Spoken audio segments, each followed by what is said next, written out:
The Super Smash Bros. Series had become one of Nintendo's most revered exclusive titles, as with each new entry the series would find more success and notoriety. And after the launch of its third entry, Super Smash Bros. Brawl, the series reached new heights of popularity, breaking series sales records and quickly becoming one of the top-selling fighting games of all time. After achieving this level of success, many thought the developers would get to work on the sequel right away. However, shortly after the game's release, the development team that had been brought together to create Brawl were disbanded. Also, it would appear to fans that Sakurai may have moved on from the franchise, as his next project was a revival of the long-dormant Kid Icarus series for the 3DS. For fans, the future of the franchise was unclear. However, they would receive a glimmer of hope at E3 2011, where Nintendo would announce their new home console, the Wii U. And during their presentation, Satoru Iwata teased fans by mentioning that Sakurai had already begun thinking about his next game and which platform he would want to develop for. What Mr. Sakurai suggested then, a specific idea to make Smash Bros. For both Nintendo 3DS and Wii U. To the shock of fans, not only would they be receiving the first HD Smash title, but the first portable one too. It was clear that Sakurai was feeling incredibly ambitious, as developing one Smash game was already a massive undertaking, as the series was well known for its expansive roster, wealth of content, and attention to detail. Would developing two games simultaneously stretch the development team too thin? Or could Sakurai defy expectations once again?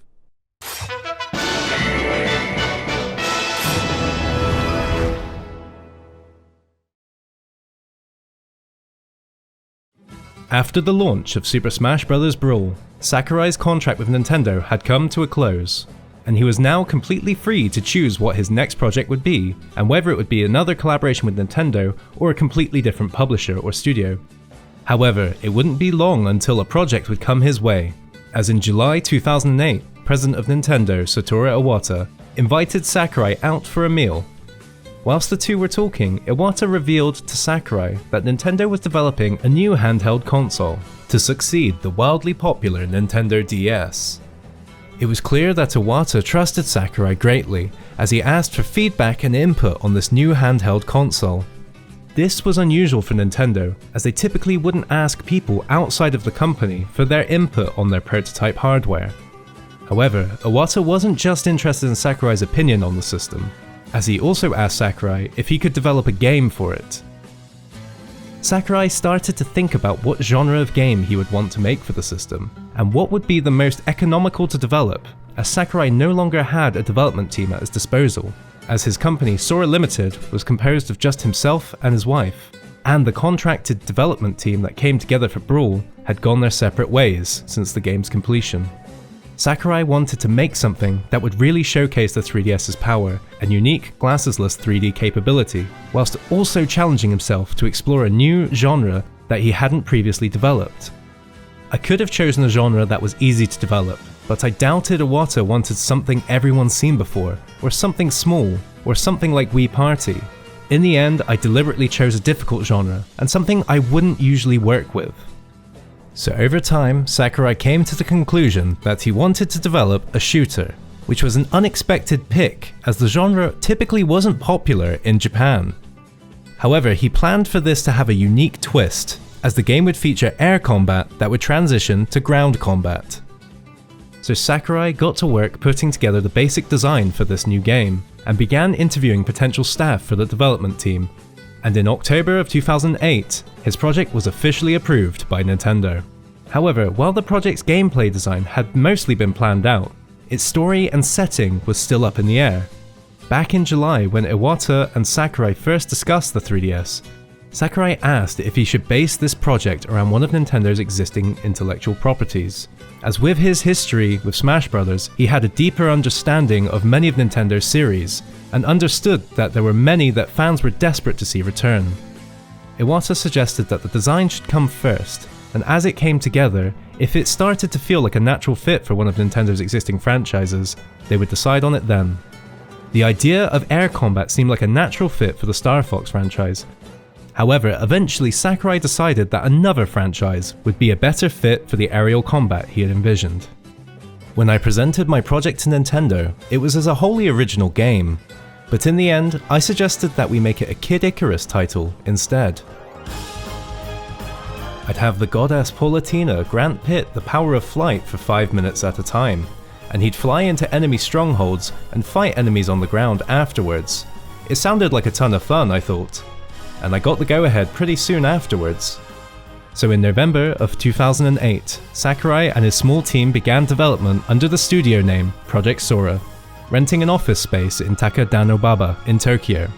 Initially starting with a group of around 30 staff, most of which were recruits who had worked as part of the Brawl development team that would focus on writing the game's story and designing the initial framework for the game, as the team were quite limited by the fact the 3DS was still a few years away from officially launching, so there were no development tools for the system available yet.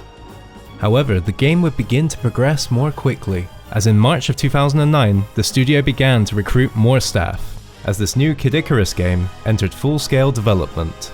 Kid Icarus Uprising was a full reimagining of the Kid Icarus IP, as the series had only ever been released on 8-bit systems, with the last game being released in 1991 for the Game Boy. So this meant that there was lots of room to expand the gameplay and flesh out the world. The game is a third-person shooter that features on-rails air combat sections that transitions to ground combat, where players would be able to take full control of Pit and explore both linear and free-roaming areas.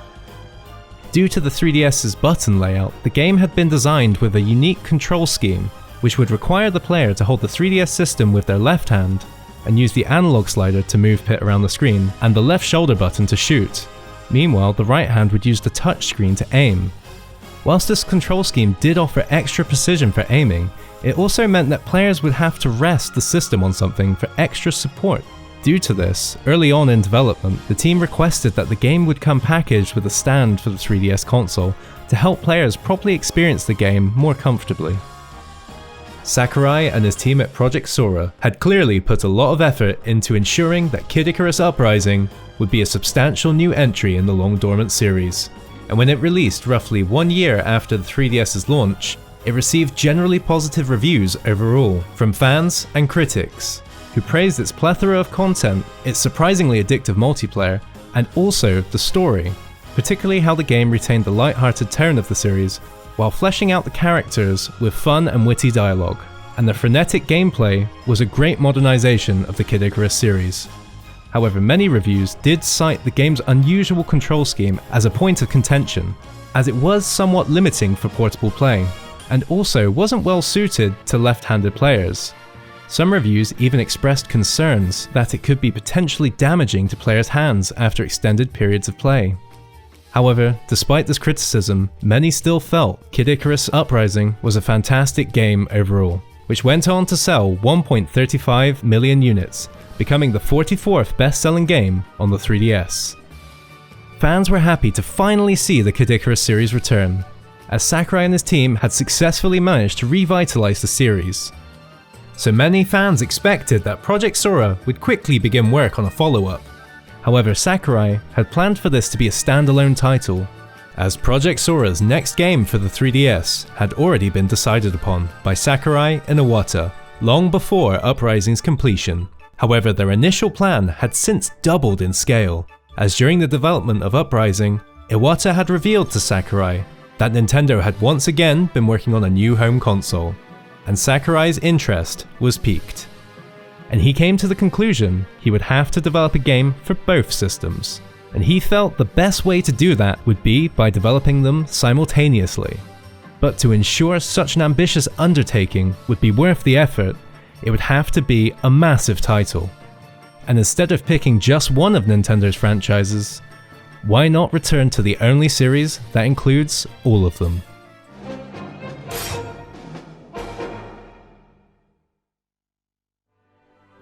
Back in 2008, Nintendo was riding high on the massive success from the Wii and DS, as both systems managed to carve out their own niche within the gaming market, by focusing on creating a more accessible gaming experience, by experimenting with unique controls and inputs, which in turn caught the attention of not just gamers, but also a more casual audience outside of the core gaming demographic.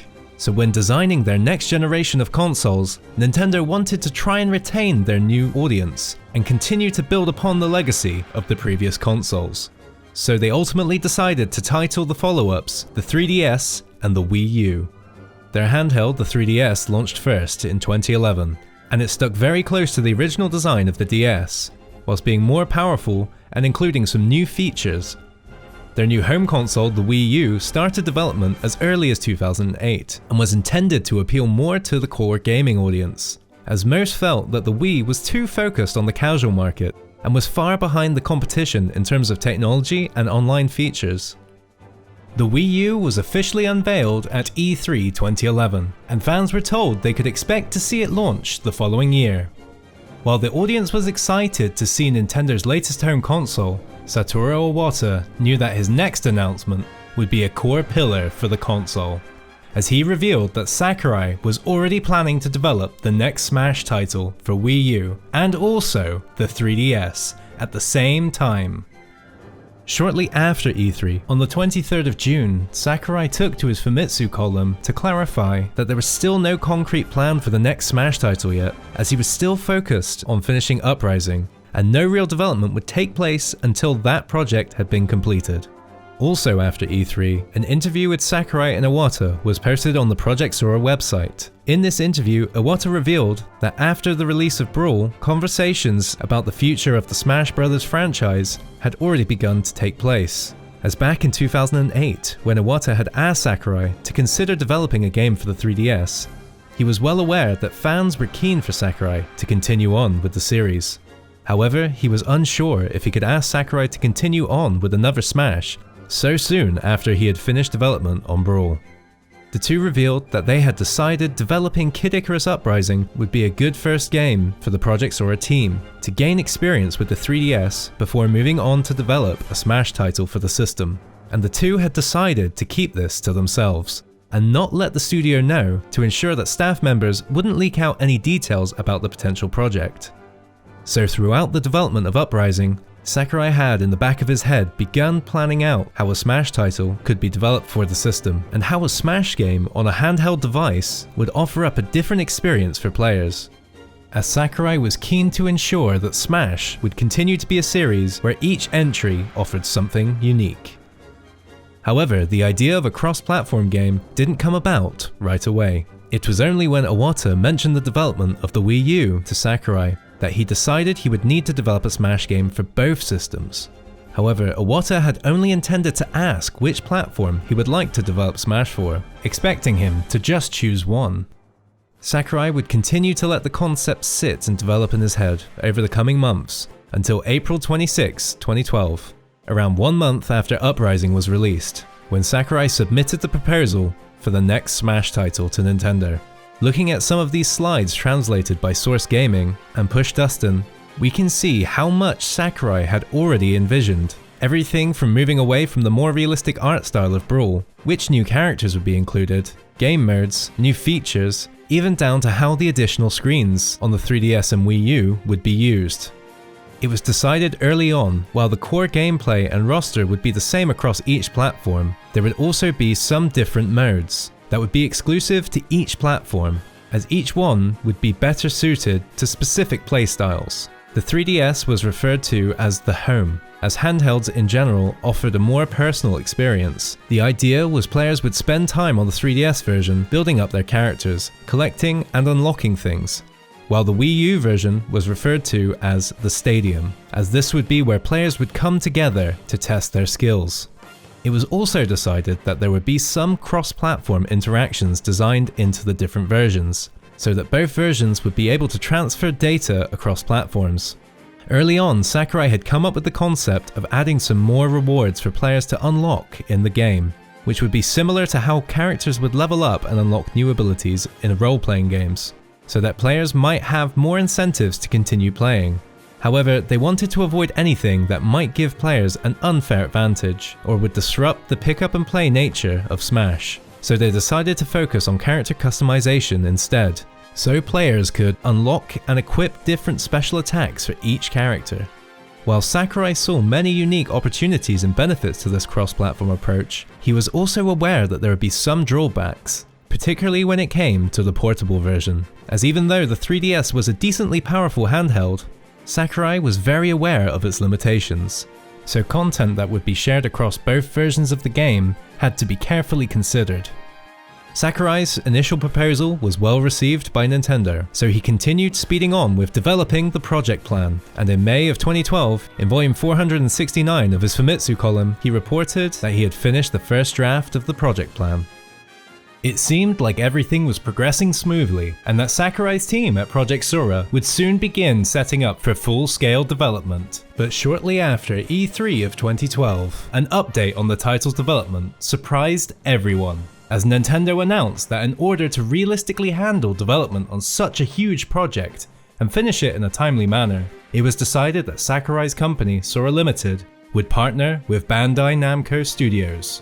Sakurai would remain as the game's director, however now he would be working alongside producer Masaya Kobayashi, who had worked on the Ridge Racer series, and also planner Yoshito Higuchi, who had experience working on the Tales JRPG series, as well as Soul Calibur and Tekken. Whilst originally Project Sora was planned to develop this next Smash title and scale up by recruiting more staff onto the team, Sakurai had now come to the hard conclusion that this approach would lead to problems with development, so Sakurai ultimately decided to dissolve Project Sora. When developing Kid Icarus Uprising, I brought in a variety of people to develop the game. From that experience, there were some issues, and things I wanted to improve. It took a lot of time and trouble, as I had to interview people and work on matters related to personnel. It was difficult to collaborate, as every person had different ways of doing things and experiences, so I asked Bandai Namco, who had produced games like Tekken, in order to alleviate these issues. I feel that there is only one company in Japan that makes large-scaled fighting games. It would be difficult to produce Smash at a different company. Partnering with Bandai Namco was a smart move, as they were well equipped to handle such a massive project, as they had around 1,000 employees on staff during this time, who had experience across a wide range of genres, including fighting games with the Tekken and Soul Calibur series. So now Sakurai would benefit from being able to build a large, experienced team quickly, rather than slowly gathering up a patchwork team from various different backgrounds. Although it was a hard decision to make, over time it appeared to be paying off, as development seemed to be progressing smoothly, as Sakurai announced on the 22nd of June that the team had already put together a working prototype that was looking pretty good and working great. He stated that he wanted to announce this now to dispel any rumors or speculation around the game, whilst also asking fans to keep in mind that due to the game's early announcement and the fact that they're developing two games simultaneously, it would be a while until they had more substantial news to share. And so Sakurai and his team would continue development quietly, and fans would patiently wait until the 7th of August, where Sakurai announced that the game system had been completed, and he reassured the fans that the series' classic gameplay would remain intact. Fans would be left waiting for several months for the next update, even after the Wii U's launch. It wouldn't be until E3 of 2013 that fans would be treated to another substantial update. As Nintendo's E3 Direct presentation was coming to a close, Iwata stated that he had one final game to show, and what followed was a title that would need no introduction. Smash! Smash! Yes. What? There we go. Super Mario? Animal Crossing. Zelda? Wait a minute. Wait, what? Oh, they Here we go, here we go! Wow. Smash fans were overjoyed to finally be seeing gameplay and new characters after such a long hiatus, and it seemed like this next Smash title could turn the tides for the Wii U, as the console was struggling to find success, as many fans felt there was a lack of enticing exclusives for the system.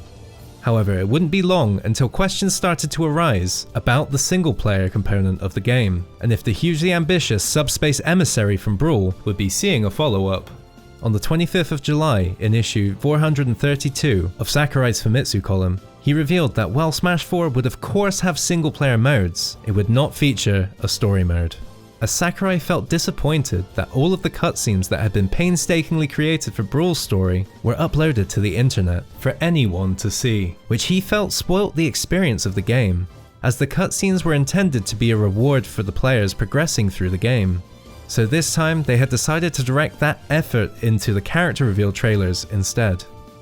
As the months went on, a steady flow of updates would be given to fans, as they would see characters, stages, and items be revealed through Nintendo Directs or Picture of the Day updates, and also periodically, a new character would be revealed with a high production trailer. Nintendo could clearly see how dedicated and passionate the Smash community were, and how much reverence the franchise had garnered over the previous entries, as each new character reveal felt like a moment for not just the community, but the gaming industry to come together and build in the anticipation for this new Smash Bros. Title. However, Nintendo went one step further when they hosted the Smash Bros. Invitational at E3 2014, which was an event where pro Smash players were invited to participate in the tournament on an early build of Smash Bros. For Wii U, whilst also allowing the public to get their first hands-on experience with Smash 4 at the event too. Many were surprised that Nintendo was actively acknowledging and collaborating with competitive Smash players, as recently Nintendo had tried to stop the broadcast of Super Smash Bros. Melee at EVO 2013. The Invitational left fans excited as they began to speculate that the Invitational could be signaling a change in Nintendo's attitude towards the competitive scene.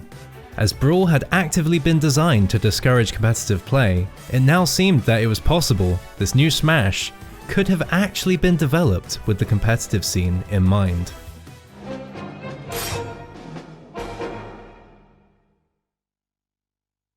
When Smash fans first heard about Smash 4, 3DS and Wii U, one of the first things they wanted to know is how the games would play, as when Sakurai initially created the series, his aim was to create a fighting game that was more approachable to newcomers, as generally, most games in the genre would typically require the player to master technically complex inputs to play effectively. While the core gameplay of Smash had been designed for a casual audience, the second entry in the series, Melee, managed to cultivate a die-hard competitive audience, who had managed to elevate the standard of competitive play exponentially by discovering and mastering high-level mechanics, such as wave dashing and L cancelling. While the competitive scene began to organically grow and flourish, Sakurai had decided that Melee may have been too technically demanding for new players, and that veteran players would immediately have a huge advantage over newcomers. So for the third entry in the series, Super Smash Bros. Brawl, Sakurai decided that the gameplay would change to be more friendly to the casual audience, by slowing down the speed of gameplay and removing advanced techniques, while introducing a new mechanic, tripping, to ensure that competitive play would be discouraged, offering up a more accessible fighting game experience for players of all skill levels above all else. While the competitive audience felt that this was an overcorrection, Brawl was the most successful entry in the series so far, and introduced a whole new generation of gamers to the series. And now it seemed that Sakurai's intentions with Smash 4 was to strike a balance between the competitive and casual audience, to make a Smash that could appeal to both. To paint in broad strokes, Melee is for the maniac, the veteran player, while Brawl is for a newer and more casual gamer, as far as the speed goes.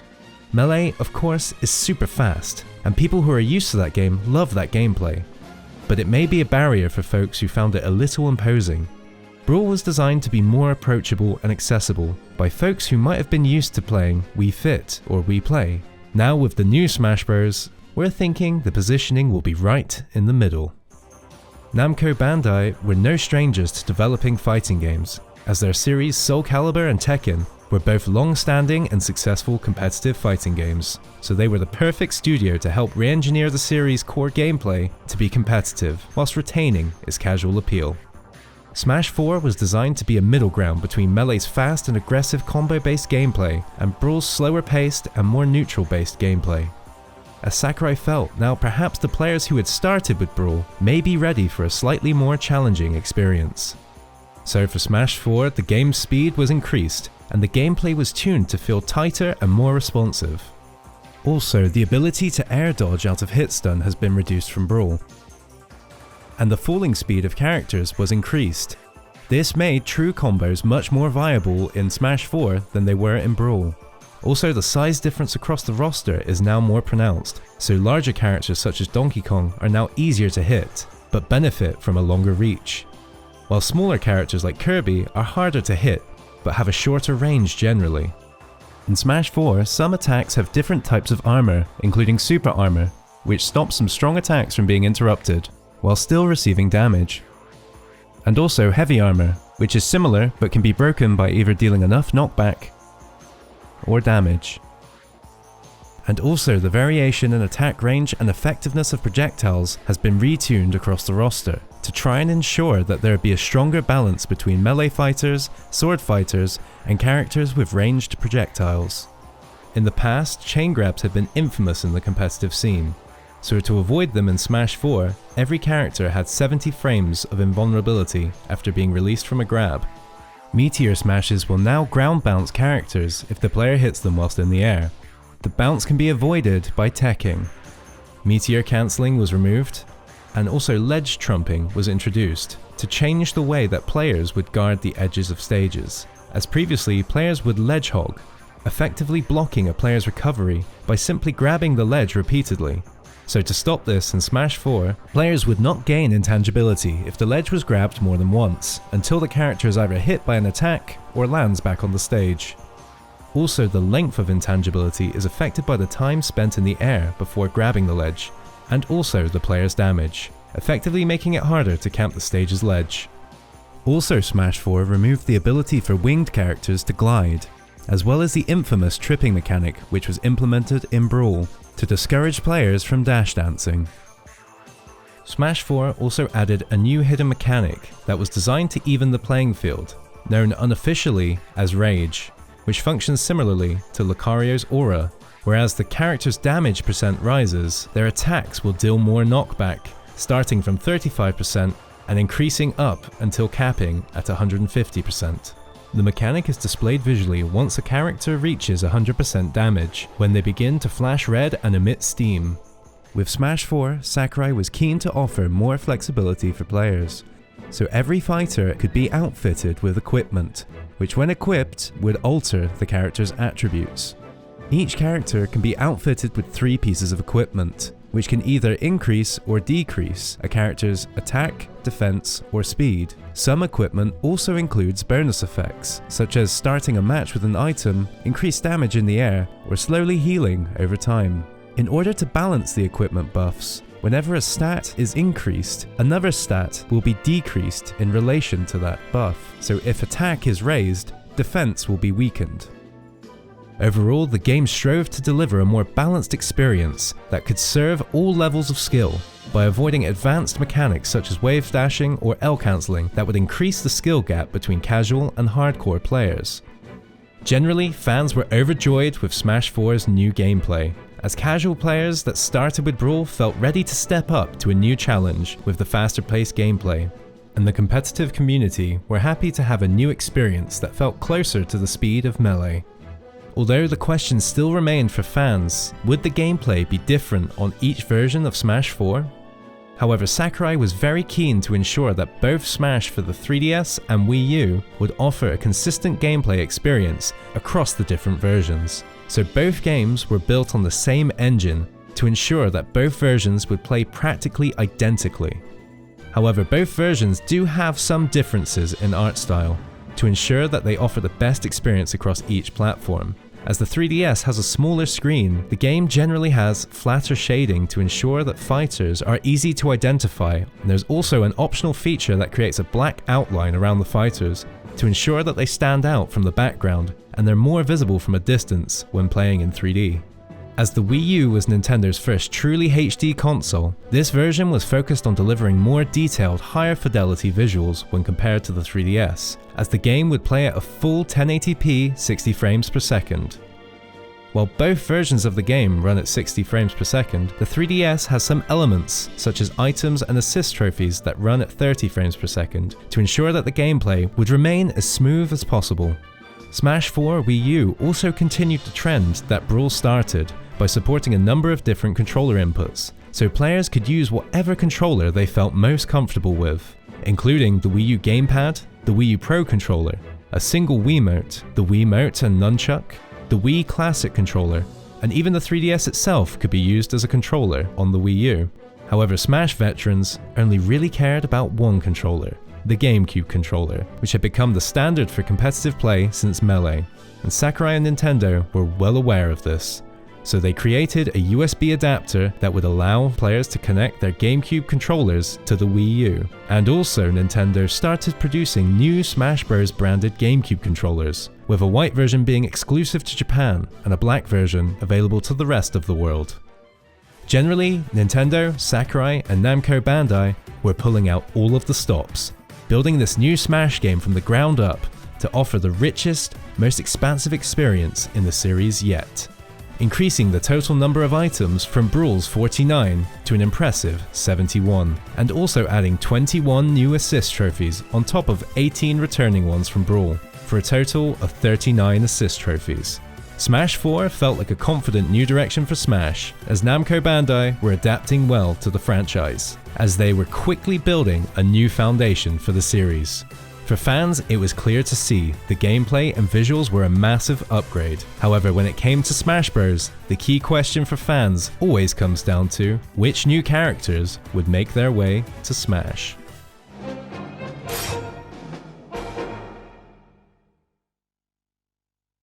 The Super Smash Bros. Series had become well known for its ever-expanding, diverse roster of characters, and the series' previous game, Brawl, had the largest roster to date, offering up an impressive 39 fighters, which for the first time in the series included third-party characters from outside of Nintendo.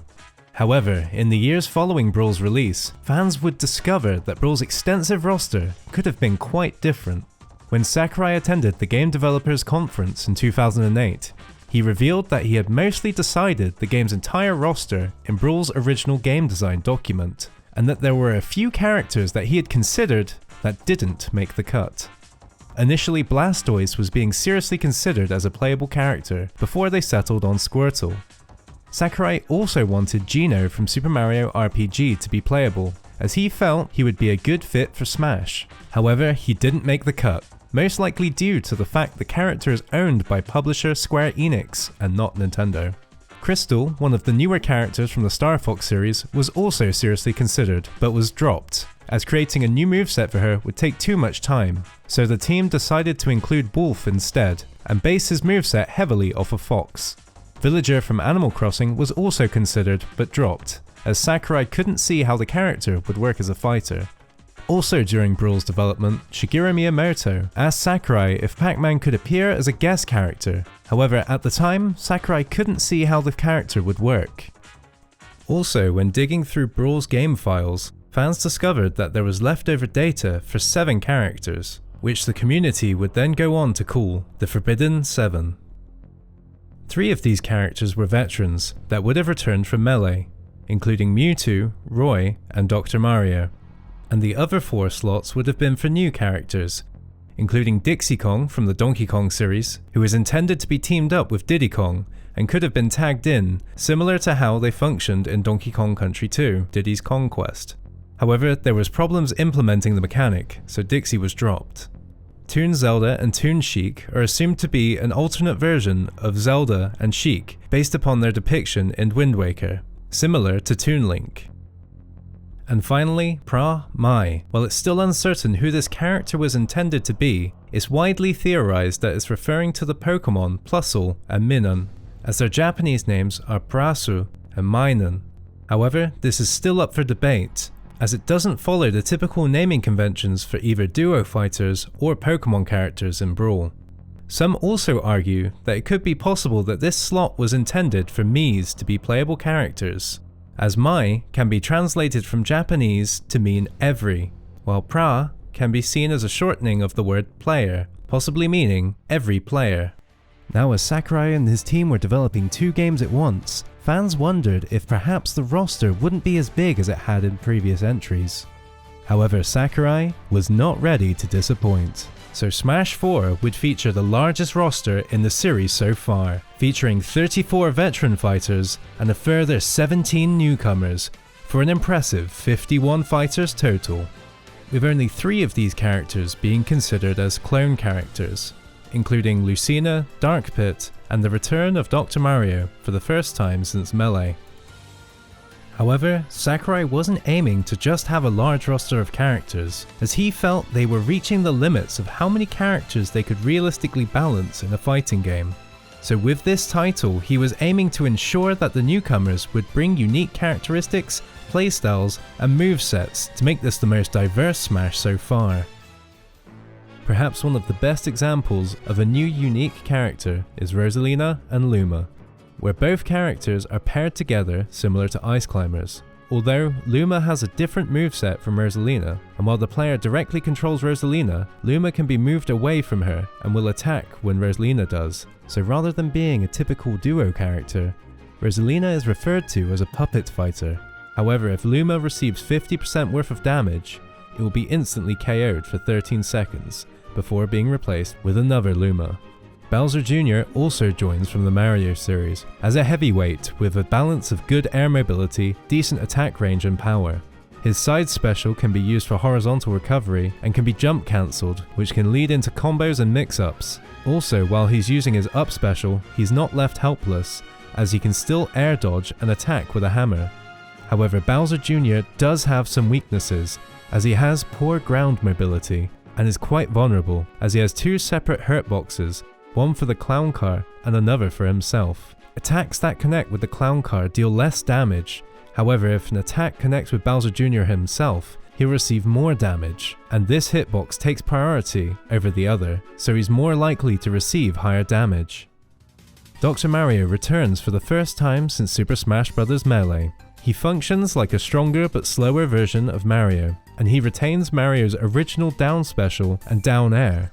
Also, his up special has been changed to be a single hit, which deals more damage if it connects at the start of the attack. His overall stats are different from Mario's due to multipliers being applied to the majority of his moveset and some of his attributes. Smash 4 also received a new Pokemon character from the X and Y generation with Greninja, who strikes a decent balance of speed and power, with a versatile set of special moves at its disposal. Side special Shadow Sneak allows Greninja to teleport to attack enemies or dodge attacks. Up special Hydro Pump offers flexible recovery, as it can be directed in any direction similar to Pikachu's Quick Attack, and the water can push enemies away. And down special is the only counterattack in the game that can be aimed in 8 different directions. Another newcomer was Robin, one of the protagonists from Fire Emblem Awakening, who has an interesting and extensive moveset, as some of their moves have durability, such as their special attacks, which are elemental spells that use different tomes to be cast. Once they've been depleted, they'll need to recharge. Robin's sword, Levin, which is used for aerial and smash attacks, also has durability. However, once it runs out, it'll be replaced by a much weaker bronze sword, whilst Levin recharges. Neutral special, Thunder, is a chargeable projectile which has 4 levels depending on how long the button is held, with each level getting more powerful and gaining more range. Up special, Elwind, is a projectile which Robin launches downwards twice, propelling them up in the air. Down special, Nosferatu, is a short-range spell which functions like a grab, which drains an enemy's health and heals Robin. Again from Fire Emblem Awakening, Lucina also joins the roster. She's a clone of Marth, so her moveset and animations are heavily based off of his. However, she features some key differences, as Marth's blade deals more damage when hitting with the tip. Lucina's sword has consistent damage throughout the blade, but deals less damage than Marth's sweet spot attacks. So overall, it's easier to deal more damage consistently while lacking Marth's higher potential damage output. Hot off the heels of Kid Icarus Uprising, the Goddess of Light, Palutena, joins the roster in Smash 4. She is a middleweight fighter with a decent range overall. She has a good air game, and her smash attacks have incredible range. Also, attacks that use her shield like her dash attack and back air grant her partial invincibility for a few frames during the attack. Her side special is a long-lasting reflector that travels slowly forward, pushing opponents in its path. Many of her attacks are quite slow, and their use can be quite situational, but they can be very powerful when used effectively. Dark Pit was originally intended to be an alternate costume for Pit. However, he was expanded into a clone character based off of Pit's moveset. Generally, the two play almost identically, sharing the same character size, stats, frame data, and standard attacks. However, Pit does have some minor differences to his moveset, such as his neutral special Silver Bow. While Dark Pit deals more damage, his arrows are less maneuverable than Pit's. Pit's side special was changed in Smash 4 to the up dash arm, which launches opponents into the air and can deflect projectiles. Dark Pit's version of this attack is the Electroshock arm, which has an electric effect and deals more damage, knockback, and launches opponents back at a diagonal angle. Also, Pit's up special was changed to the power of flight, which is identical across both characters. Pit's down special from Brawl was reworked to Guardian Orbitars, which is again identical across both Pits. The attack creates a shield either side of the character, which can reflect projectiles, and they can also block physical attacks. Pit also received a new final smash with the 3 Sacred Treasures, which has him launching a barrage of small and large projectiles across the stage, some of which home in on opponents, and Dark Pit has also received his own unique final smash, which has Dark Pit launch a beam horizontally across the stage that sends enemies flying diagonally. After being represented in Melee through trophies, and again with a stage and assist trophies in Brawl, the Animal Crossing series finally sees its first playable character, Villager, who has a very unusual moveset with surprising utility and range, as several of their standard attacks are projectiles, such as their dash attack, which has them drop a pot which flies a short distance. Also, their forward smash is a bowling ball which can be dropped off the edge of the stage, which is useful for edgeguarding the side and below the stage. Neutral special, Pocket, functions similarly to a reflector, however it stores incoming projectiles or items for up to 30 seconds and deals just under double the damage when the villager sends it back out. Also, during the first few frames, Villager is actually invincible, so it can be used to negate damage from regular attacks too. Down special Timber is a really unique attack with 3 different stages. First, the villager plants a sapling on stage. Whilst the sapling is on the stage, the attack changes to a watering can. When used on the sapling, it will cause the tree to grow. As the tree sprouts up, it can hit opponents who are nearby. And whilst the tree is fully grown, villagers can now use an axe to either attack opponents directly or cut down the tree, which will inflict high knockback against enemies. Wii Fit Trainer from Wii Fit was a character no one saw coming. The character's moveset is based around yoga movements and exercise minigames from the fitness game Wii Fit. The character is a middleweight with decent overall mobility, good air game, and surprising range. Some of the attacks also heal Wii Fit Trainer a small amount when performed, such as Neutral Special, Sun Salutation, where firing a fully charged attack heals the character by 2%. And Down Special, Deep Breathing. When performed successfully, the character will be healed 2% and also receive a buff to their movement speed and a 20% increase to their damage output, which lasts for 9.8 seconds. However, subsequent uses grant a lower damage increase and a shorter duration. Also, Side Special Header is based on the header minigame from Wii Fit, and has a surprising amount of utility, as by pressing the button again, the ball can be hit early, which changes the trajectory of the ball. Also, the attack can be cancelled by shielding, then the ball can be launched with any attack, opening up this attack's range and utility. Also, if the ball is already out, the headbutt can be performed on its own, and has a hitbox that can meteor smash. After appearing as an assist trophy in Brawl, Little Mac, the protagonist boxer from Punch-Out, appears as a playable fighter to represent another one of Nintendo's often overlooked franchises. Little Mac is best used on the ground, as he has incredibly weak recovery, and also while he's in the air, most of his attacks are weaker. However, he can effectively dominate the stage with his incredibly fast ground game, as he has high movement speed as well as quick attacks, good combo potential, and high damage output. Additionally, his grounded attacks are almost impossible to interrupt. Little Mac also has a unique mechanic called KO meter, which appeared in the arcade and Super Nintendo installments of Punch-Out. In Smash 4, this meter is charged up by both dealing and receiving damage. Once it's fully charged, Neutral Special becomes KO Uppercut, a short-range attack that packs a devastating punch, capable of KOing opponents with even as low as 30% on the ground. However, this charge can be lost if Mac gets KO'd or gets tumbled by an attack after holding the charge for 4 seconds or more. Also, his down special, Slip Counter, is the fastest counter in the game. Representing one of Nintendo's newest series, Shulk from Xenoblade Chronicles joins the roster. Shulk is an unorthodox sword fighter, as he possesses disjointed range thanks to his sword, the Monado, which has a beam blade that extends the range of most of his sword-based attacks. His neutral special, Monado Arts, cycles through 5 different arts, each of which will grant him a different buff for 16 seconds, including Jump, Speed, Shield, Buster, and Smash. While these do increase specific stats, it will also decrease another in order to balance the effects. Side special backslash has Shulk leap into the air and perform a downward slash. True to its name, the attack deals higher knockback if it hits the player on the back. And down special vision is a counterattack with an incredibly long counter window and different counterattack options. The standard counter is a slow powerful long range slash that launches opponents forward. However, if the player holds forward while counterattacking, this will cause a fast dashing attack which deals more damage and knockback. Duck Hunt Duo is another unexpected character pick, with the two iconic characters from Duck Hunt, the popular light gun shooter, which was first released in the arcade and later was a launch title for the Nintendo Entertainment System in North America, which made use of the Zapper peripheral. Duck Hunt Duo was an unusual character with decent range and an interesting moveset, as both the duck and dog didn't have many actions in their original game. So many of their attacks reference the use of the NES Zapper itself and the other games that used it. Neutral Special Trick Shot references the game Hogan's Alley, as the dog kicks out an explosive can which will explode on contact with an enemy. Pressing the button again will shoot the can forward, and the can will start to smoke and flash after 8 hits, or also after 10 seconds passed, and then it will explode. Clay Shooting has the duo throw out a clay pigeon based on Game C from Duck Hunt.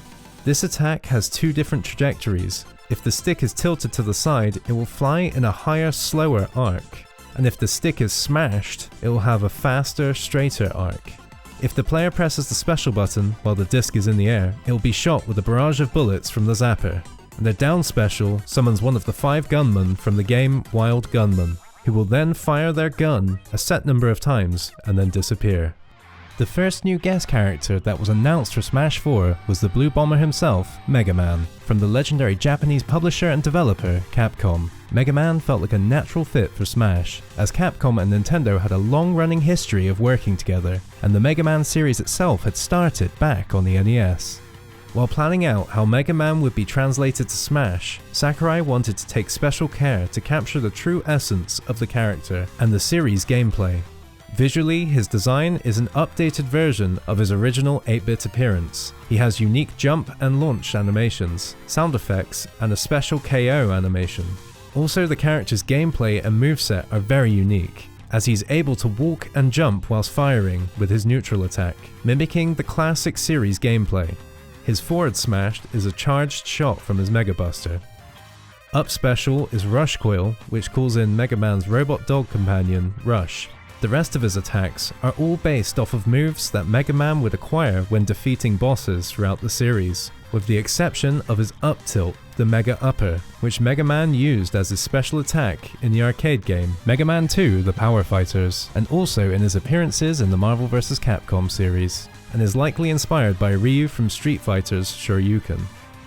As the game was being developed by Namco Bandai, Smash fans were hoping to see a guest character from one of their many different franchises. In the end, it was decided that Pac-Man, one of the most iconic characters in gaming, would best represent Namco's legacy. In Smash 4, he's based on his 3D design, however some attacks do use some assets styled after his original arcade appearance. Neutral Special Bonus Fruit is a chargeable projectile. As the projectile charges up, it cycles through 8 different bonus items from the original Pac-Man arcade game. Each item has different damage and properties, making this move quite versatile. His side special, Power Pellet, creates a path of pellets, ending with a power pellet, which Pac-Man will then dash through, propelling himself through the air. However, if he's hit before he can reach the power pellet, it will fall onto the stage, and can be picked up by any player, and will heal 2% on the user. Up special Pack Jump brings out a trampoline which can be bounced on 3 times, each time granting more height. The move is actually a reference to a different Namco arcade game called Mappy, which was released in 1983. With Smash 4, customization was one of the key focuses for Sakurai, so every single fighter could be outfitted with stat-altering equipment, as well as a custom moveset, so each character included in the game at launch has 2 additional versions of their special attacks, offering a lot more flexibility for fighters.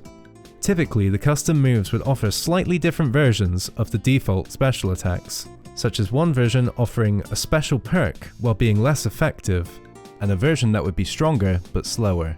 However, there were some exceptions, as Mega Man received extra attention, as his moves would both appear and function differently, being based on different attacks and abilities from his games. And Paulutina's attacks were notably different from her default attacks as well. Sakurai also wanted to include a blank slate character that could be completely customized and built by the player, so they added Nintendo's custom player avatars, Miis, into Smash. There are 3 different versions of Mii: Sword Fighter, Brawler, and Gunner. Each version has their own set of custom moves, which are all unique from one another, so players could truly build their own character, which could also be customized visually, with different outfits that could be unlocked and shared across both versions of the game. The limitations of creating a Smash for the 3DS meant that some concessions had to be made, such as mid-match character transformations had to be removed. So instead, Sheik and Zero Suit Samus would now have their own character slots, and as a result they would receive new attacks to replace their transformations, so Zero Suit Samus would receive a new Final Smash using her gunship, as well as some tweaks to her moveset, including a new up special, boost kick, and also Zelda's down special would be replaced by the Phantom Slash, and Sheik received Bouncing Fish as a down special, and also a new side special attack, Burst Grenade. While these 3 characters benefited from transformations being removed, Pokemon Trainer unfortunately had to be simplified, so Squirtle and Ivysaur were cut from the game, and Charizard would appear as a standalone fighter, receiving a new move, Fire Blitz, and a new Final Smash, Mega Charizard X, which showcased Mega Evolutions, which was a new mechanic introduced in the Pokemon series, in Pokemon X and Y. Unfortunately, Ice Climbers would also be absent from the game for the first time since their introduction in Melee.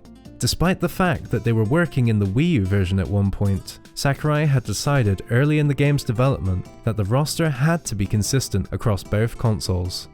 Whilst fans were sad to see that Ice Climbers, Snake, Wolf, Ivysaur and Squirtle didn't make it into Smash 4, overall fans were overjoyed with the roster, as it was not only the largest roster in the series so far, but it was also the most diverse, as many of the newcomers brought in some very unique mechanics and movesets. However, Sakurai and the team weren't finished yet, as Smash 4 would be the first game in the series to receive downloadable content. So after the game launched, the roster would receive an additional 7 more characters that would be comprised of 3 returning characters and 4 newcomers, for a colossal 58 fighters total. The first of the returning fighters was Mewtwo, who was made available for free for players who bought both versions of the game. He returns to the series for the first time since Melee, and has been made significantly stronger, with faster movement. He also now disappears during air dodges, has higher jumps, and the ability to wall jump. Also, Mewtwo receives a final smash, called Psy Strike, where he mega evolves into Mewtwo Y, and unleashes a powerful sphere of psycho energy that travels across the stage. Lucas returns from Brawl and receives minor changes which update him to fit the new gameplay of Smash 4. Roy also makes his return to Smash for the first time since Melee. His moveset and animations have been reworked, and he'll now hold his sword with a reverse grip or with both hands, making him more visually distinct from Marth and altering the frame values and animations of his attacks. His mobility has been improved, and his attacks are now generally faster and have reduced lag, as well as improved hitboxes and generally higher damage output. His up B also has increased height, improving his recovery. Also, he's received his own unique animation for his critical hit Final Smash. After Lucas was first revealed during a Nintendo Direct on the 1st of April 2015, it was announced that the Smash Bros website would be updated with the Smash Bros Fighter Ballot, where fans could cast their votes for what new fighters they would want to see in Smash, and potentially make their way into the DLC. As after the full release of both Smash for 3DS and Wii U, Sakurai and a small team of core developers were highly focused on the post-launch balancing patches and content. And when it came to the DLC newcomers, Sakurai wanted to make sure that each character added would feel like a substantial addition, expanding Smash's representation of different franchises across gaming, whilst also bringing something new and unique to the gameplay. I think adding a new character to Smash means something much greater than it does in any other game. Players often wonder which character will receive the honor next, whether their own wishes will be granted. Sometimes we'll pull a collaboration out of left field, or shock people with a fighter announcement trailer. That sort of shock and awe is unique to Smash. That's why I feel pressured to work hard every single time. The amount of work spent on making one fighter is more than it was during the development of the main games, because we developed the new characters on the premise that they would possess unique abilities no other character has. Rather than trying to emulate pre-existing characters, we tried to introduce brand new styles of gameplay, and that's how we ended up with these DLC characters. This was clearly apparent with their first DLC newcomer, Ryu from Street Fighter, one of the most iconic and recognizable characters in fighting games. Ryu is a very strong character with high damage output, fast frame data, strong combos, and decent speed. However, in the air he has limited mobility, as his jumps are quite small and have a fixed arc. His recovery is also easy to gimp, and overall he is quite a difficult character to learn how to use effectively. As Street Fighter is a traditional 6-button fighter, Sakurai and the team did their best to faithfully adapt Ryu's gameplay and moveset to Smash's 2-button platform fighter system. His normal attacks have both light and heavy versions. Light attacks are performed by tapping the normal attack button, which are intended to open up opponents and start combos. However, if you hold the button, you'll perform heavy attacks which are slower but deal much more damage and are intended for KOing opponents. Ryu has some unique attributes, as he has longer hit stop on his attacks, and unique sound effects taken from the Street Fighter series, as well as access to different versions of his special attacks, which can be performed by inputting the original directional inputs from Street Fighter. For instance, Hadouken can be performed by pressing neutral special. Holding the button changes the speed and damage of the attack. However, if the player inputs quarter circle forward, plus an attack button, the Hadouken will be larger and stronger. And if the player inputs half circle forward plus attack, then Ryu will throw a flaming Shakunetsu Hadouken that hits multiple times. Side special, the Hurricane Kick, Tatsumaki Senpu Kia, is a spinning kick which can be used in the air for horizontal recovery. Holding down the button increases the move's duration, distance traveled, and damage dealt. However, if the player inputs quarter circle back plus attack, it will cover more distance and deal more damage and knockback. Up special is the Shoryuken, which is a leaping uppercut. If the button is held, its distance and damage is increased. And if the player inputs forward, down, down forward plus attack, then Ryu will perform a more powerful version that gives him more frames of intangibility and less landing lag. Down special is focus attack, based off of the Street Fighter 4 mechanic. This attack has Ryu charge up before releasing a strong punch capable of crumpling enemies. While the attack is charging, Ryu can absorb one attack from an opponent. There are 3 different levels of this attack, based on how long the button is held. Uncharged will deal 12% damage and just knock back opponents. Partially charged will hit for 10% but will stun enemies, allowing for a follow-up attack. And when fully charged, the attack becomes unblockable and will deal 17% damage and stun opponents for longer, and can pierce through counterattacks. Focus attacks can also be cancelled by dashing, a technique known as Focus Attack Dash Cancel, or FADC in Street Fighter 4, which can be used as a reliable way to start combos. Ryu is the first character in Smash to have 2 different final smashes. If the final smash is performed right next to an opponent, then Ryu will perform the Shin Shoryuken, a more powerful 3-hit version of the standard attack. If opponents are further away, then Ryu performs the Shinku Hadouken, which sucks enemies into the fireball, dealing multiple hits.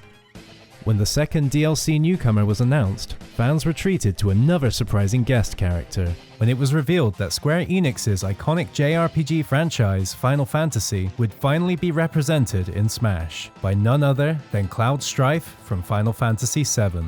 Cloud is a very strong character, as he possesses great range for a sword fighter and has good mobility overall. However, he does have weak recovery, and many of his attacks are quite punishable if he misses. His special attacks are based on his limit breaks from Final Fantasy VII. His neutral special, Blade Beam, is a projectile. Cross Slash is a powerful close-range slash. The attack deals high damage and moderate knockback, but can be easily punished if missed. Up special is Clim Hazard, and while it doesn't offer much vertical range for recovery, it's a solid attack, as the ascending slash can be followed up with a descending slash that can meteor smash opponents. A mechanic unique to Cloud is his limit gauge, which is a meter that charges up as he deals and receives damage, much like in his original game. However, in Smash, Cloud can manually charge the meter with his down special, which also displays the meter on screen. Once fully charged, Cloud reaches Limit Break. During this, he receives buffs to all of his mobility stats, which will last for about 15 seconds or until the meter is spent, on a charged up version of his special attacks. Also, while in Limit Break, down special is replaced by Finishing Touch, which only deals 1% damage but deals very high knockback. His final smash is Omni Slash, which is based off of his final Limit Break from Final Fantasy VII. The next DLC character would be Corrin, who is the protagonist from Fire Emblem Fates, the latest game in the series at that point. Initially, fans were worried as Fire Emblem already had 5 characters and felt another sword fighter from Fire Emblem might not bring much new to the game. And while Corrin does have a down special counter and their up special follows a similar trajectory to Marth, Roy and Lucina, Corrin actually possesses many unique features, as they carry the blood of the first dragons, which causes their body parts to transform for a number of their attacks, which gives Corrin much more range than you would initially expect. Their forward smash is unique, as while it's being charged, their chainsaw-style swords deals damage until the attack is released. Their special attacks are also very versatile, such as their neutral special Dragon Fang Shot, which is an attack with 2 stages. The first part is a projectile which temporarily paralyzes opponents, and is then followed up with a close range attack. By holding down the button, both stages of this attack can be charged up, increasing the damage, knockback, and for the projectile, stun duration.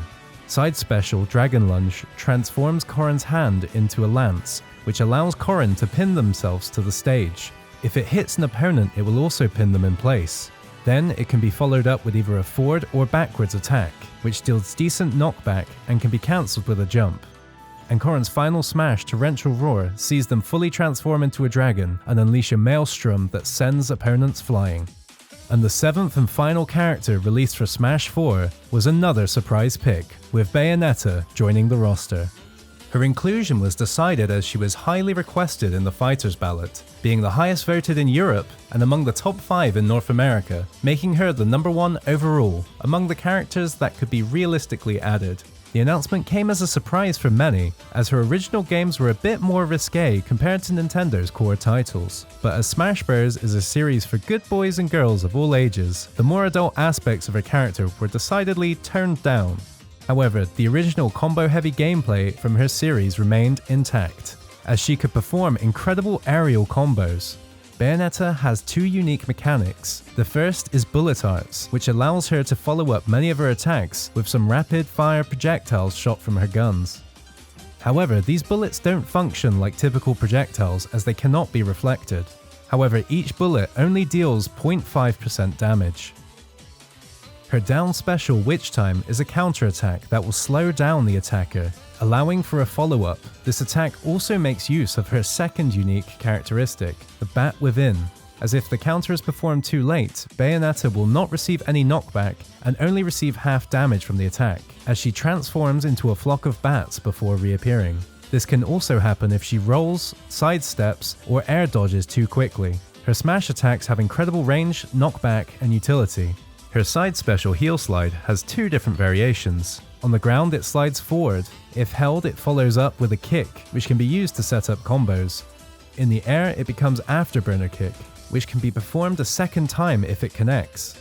If the player holds down, it can also be performed as a dive kick. Her up special, Witch Twist, is also very versatile, as it doesn't leave Bayonetta helpless afterwards. And if the player uses their double jump after the first use, it can be used again, granting her great recovery overall.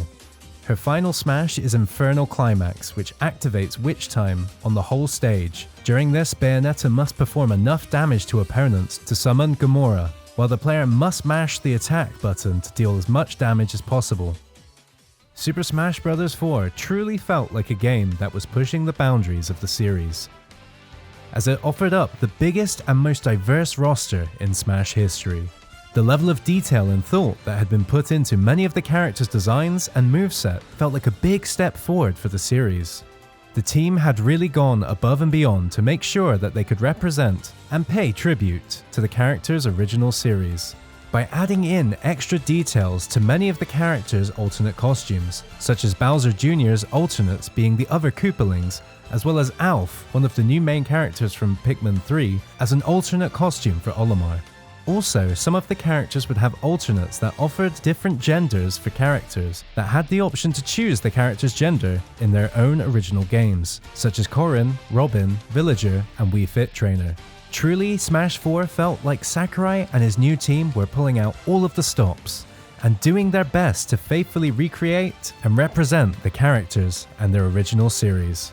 However, their efforts wouldn't stop there, as of course it would also extend to the new stages.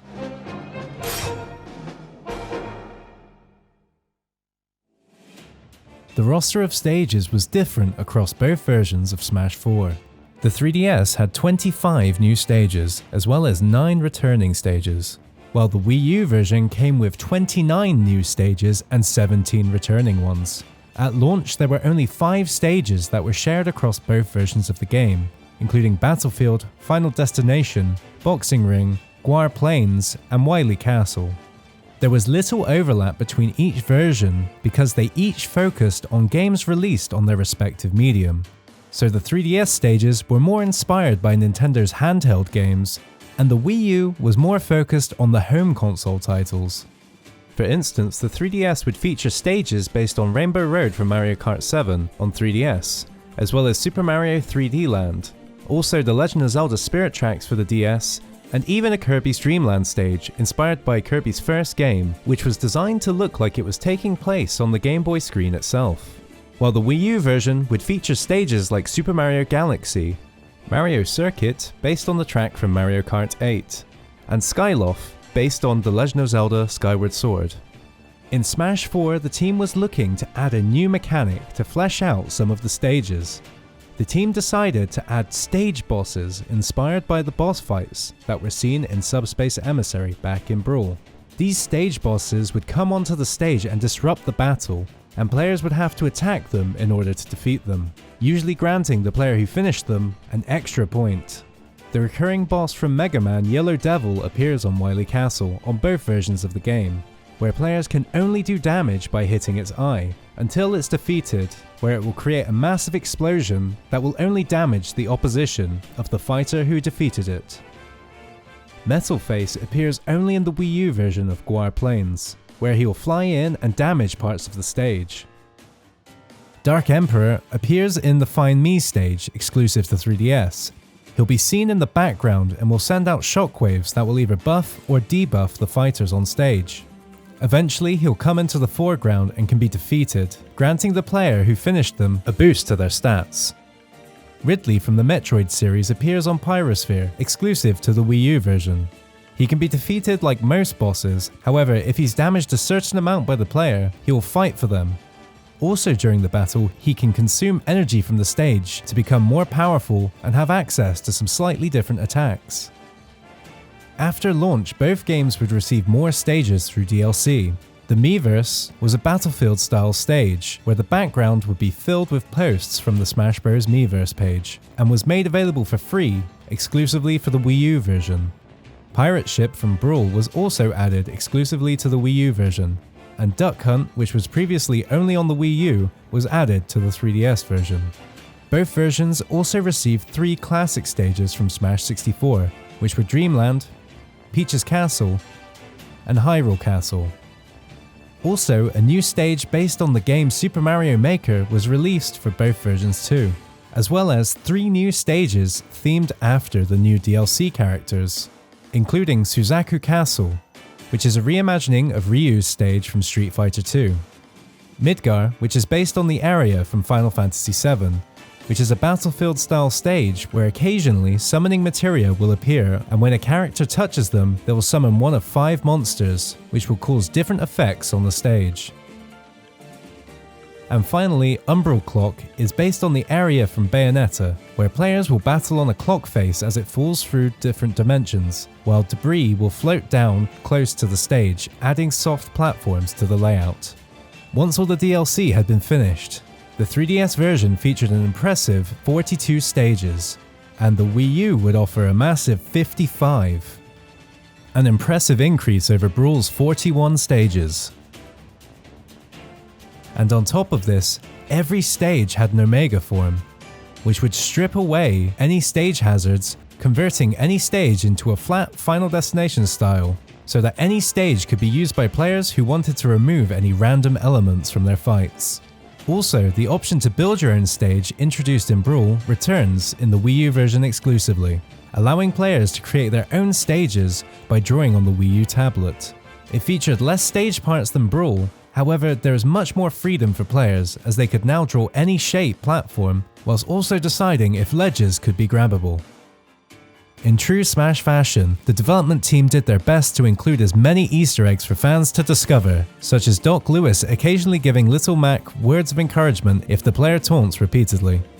Show 'em what you got, night baby. Also, on Palutena's temple, if the player presses down taunt for 1 frame whilst playing as Pit, this will activate Palutena's guidance. Oh look! There's Metroid! That's not a Metroid! That's Samus! Where various characters from Kid Icarus will discuss the character Pit is fighting against, similar to the Snake Codec calls from Super Smash Bros. Brawl. And also, if Pit is against Robin, Chrom from Fire Emblem will join the conversation. Got it! This fight is in the bag! I wouldn't be so sure. For Robin's final smash, I plan on lending a hand. Also, on the Orbital Gate stage, if no one is playing as a character from Star Fox, and all players hold the Z button while the stage is selected, then the Star Fox characters will narrate over the battle as the stage progresses. No time to show off! Pull up alongside me and attach that beacon! Peppy, get the Great Fox out of here! I'm on it! Once again, following on from Brawl, the My Music feature returns, offering up the largest selection of tracks to date, as well as allowing players to even change the menu music for the game.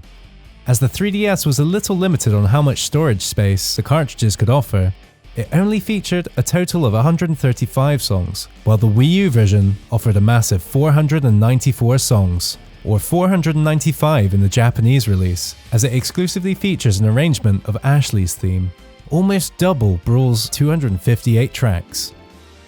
The amount of effort and attention to detail across both versions of Smash Bros. 4 was immense.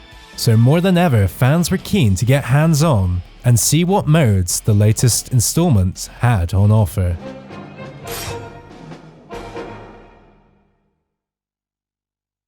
Both versions of Smash 4 were designed to offer experiences that best suited their respective platforms, so each version of the game would have its own unique modes, as well as variations of modes that were shared across both systems. Classic mode returns in both versions of the game, and its format has been changed somewhat from previous entries, as the mode would no longer feature bonus stages, such as Target Smash.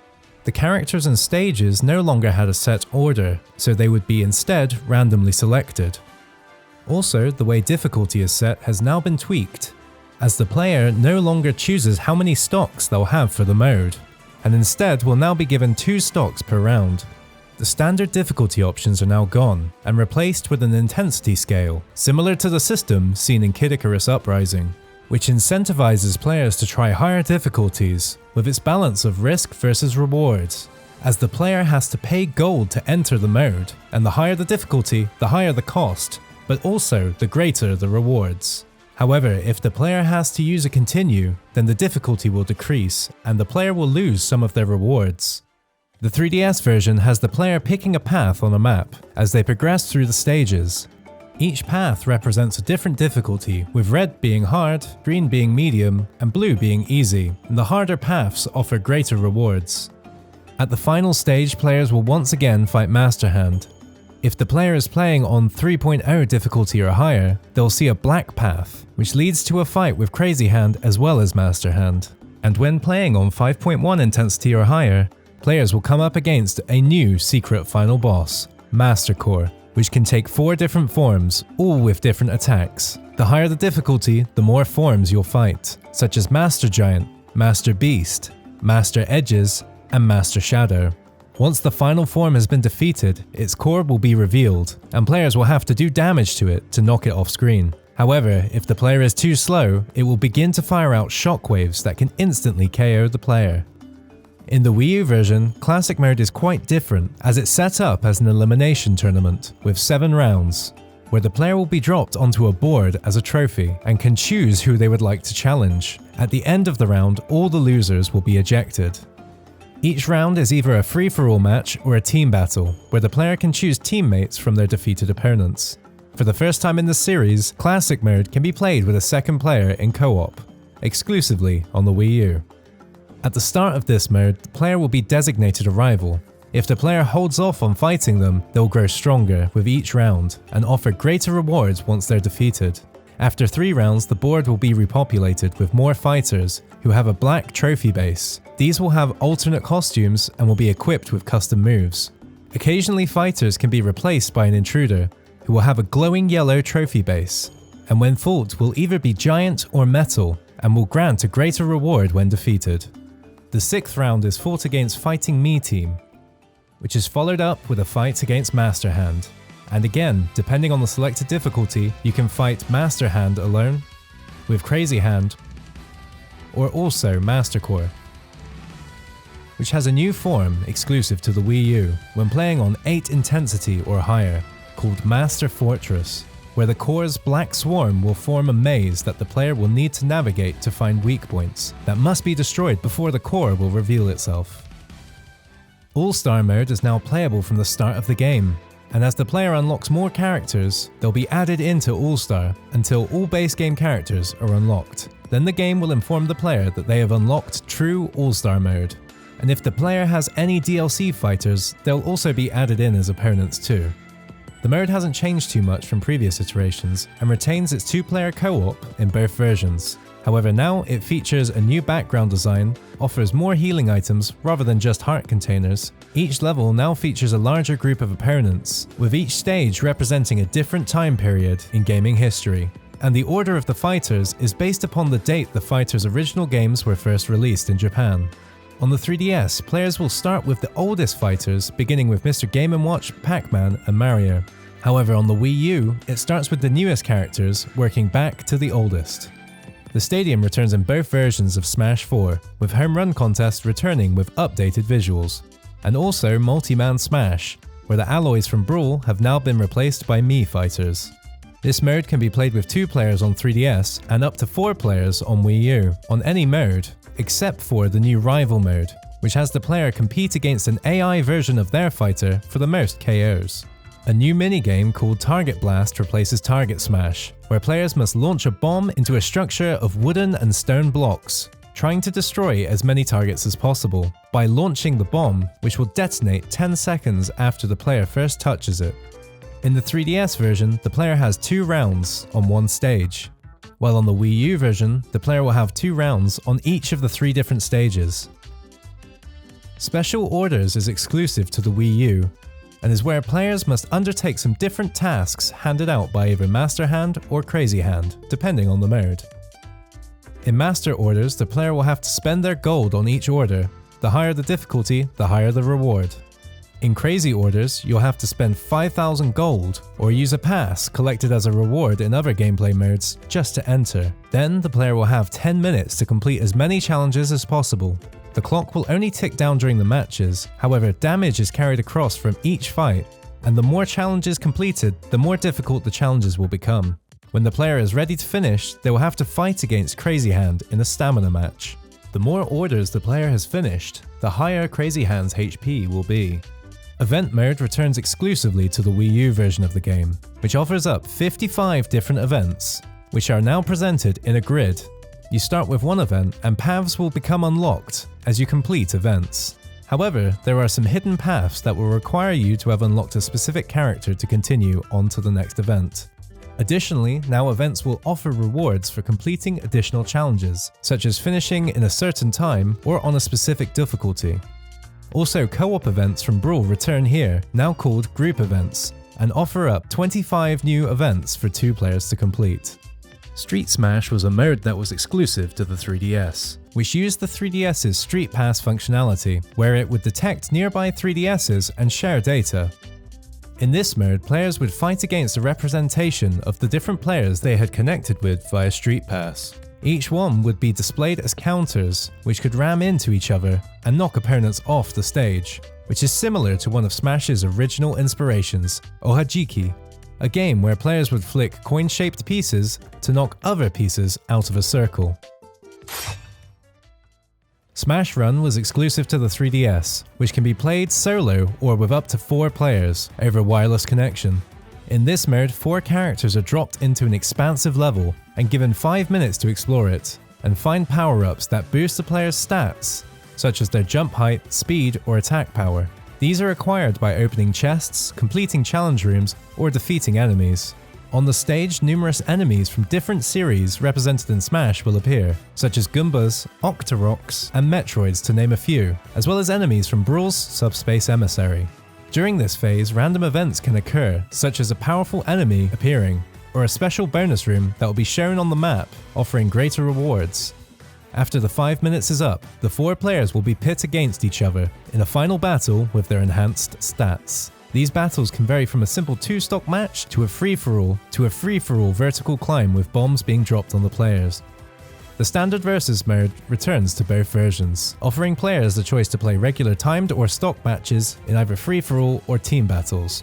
Now in Smash 4, players could also choose to play with their customized characters, so they could use their stat-altering equipment or custom movesets. The Wii U version exclusively offers coin matches, and also Special Smash, which appears very similar to how it did in Brawl. However, it now has added options, such as Tail, Rocket Belt, and Back Shield. As the Wii U was a more powerful system, it could handle a lot more action on screen, so it exclusively featured 8-player Smash, where up to 8 players or CPUs could fight in timed or stock matches. Due to the large amount of players on screen, not every stage can be played in this mode, and most would only be playable in their Omega form, which in this mode would scale up the maps by around 1.6 times their standard size. At launch, only a few stages could be used, however as the game received updates, more stages were made available over time. Smash 4 was also a launchpad for Nintendo's latest venture, Amiibo, which are physical statues that were equipped with NFC or near-field communication capabilities, so that these figures could be used to unlock items or power-ups across different Nintendo games. Smash 4 was the first game to utilize the feature, and was also the first wave of Amiibo released. In-game, when you use an Amiibo, it creates a character profile which you could customize and train up their skills and behavior up to level 50. At launch, this was only available in the Wii U version, but in a later update, it was made available to the 3DS. However, players would need either a new 3DS console or a 2DS that came with NFC built in, or alternatively, use an NFC accessory for older 3DS consoles that didn't have the feature built in. Smash Tour is also exclusive to the Wii U, which is a board game designed for more casual party play, where 4 players would travel around a board for a set number of turns, while trying to collect as many fighters and power-ups as possible. If 2 players land on the same space, then they will initiate a battle, or a minigame like Home Run Contest or Target Blast, where the winner will be given a reward. Whilst on the board, random events can occur, such as NPCs roaming the board and giving bonuses, as well as alterations of the map and boss battles. Once the turn counter is up, all 4 players' stats are totaled up and bonuses are awarded, before the players will be pit against each other in a free-for-all elimination fight, where each character collected acts as a stock, and once defeated, the player will have to use their next fighter, until only 1 player is left standing. In terms of online gaming, Nintendo were keen to catch up to the competition, and as Brawl's Online was criticized for being quite limited and unstable, the online modes in Smash 4 were greatly expanded. Players could choose to play with friends, where they would be allowed to customize the rules and settings, or they could choose to play with anyone, where they would now select to play for fun, which was a more casual experience, with 4-player free-for-all or team matches with items enabled, or they could choose to play for glory, which offered a more competitive experience, as it would disable items, custom equipment, and feature only Final Destination form stages. This mode could be played in 4-player free-for-all, team games, or 1v1 matches. In Smash 4, players could also share custom stages, Mii Fighter data, screenshots, replay data, and players could even spectate matches. Online conquests would track online wins for specific groups, so playing as specific characters and getting wins would contribute to different groups. Anyone who contributed to the winning group would then receive in-game rewards. The Wii U version of the game also offered online tournaments with the tourney mode that featured normal tourneys which would be set up by the community, or regular tourneys which would be set up by Nintendo. Also in Smash 4, a ranking system was implemented called GSP, which stands for Global Smash Power. This number indicates how many players you outrank, so the higher the number, the better the player is. GSP is only tracked on certain single-player activities such as Classic Mode, Home Run Contest, Target Blast, Multi-Man Smash, All-Star Mode, and Trophy Rush, as Sakurai felt that a ranking system for online fights wouldn't be fun and could ultimately lead to players feeling discouraged. On top of all these modes and features, Sakurai and the team were dedicated to include a wide range of collectibles for the players to obtain. Trophies make their return, with some trophies being unique to each platform. The 3DS version featured a massive 685 trophies, which was then increased to 707 with downloadable content. And the Wii U offered a mammoth 716 in the base game, which was expanded to 743 with DLC content, making this the largest collection of trophies in Smash to date. Also, the Wii U version of Smash 4 marks the first time that non-Nintendo characters without playable fighters are represented in Smash through trophies, as it included characters from publisher Ubisoft's Rayman series and Gaijin Games' Commander Video too. Trophies can be unlocked through regular gameplay, the new Trophy Rush minigame, buying them directly from the trophy shop, and also by completing in-game challenges, where the 3DS features 105 challenges and the Wii U offers a further 140. As well as trophies, challenges will unlock stages, music, more Pokémon that can appear from Pokeballs during matches, as well as character customization items such as Mii Fighter costumes, custom moves, equipment, and exclusively in the 3DS version, powers that can be used in the Smash Run mode. Also, masterpieces make their return from Brawl, exclusively on the Wii U version, with 23 playable demos for different classic games that some of the playable fighters originated from. There are 17 available from the start and 5 that are unlocked by completing challenges.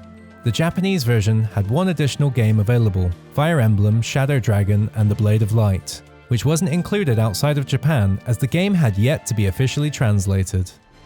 Sakurai and his team at Namco Bandai were clearly pushing as hard as they could to ensure that they were evolving the franchise with its latest iteration, as Smash 4 offered up a lot of value for players, with the biggest roster yet, featuring even more third-party guests, and an extensive library of music, masses of unlockables, and for the first time, the ability to customize their favorite fighters and create their own with Miis. However, it was time to see what the players and critics would think.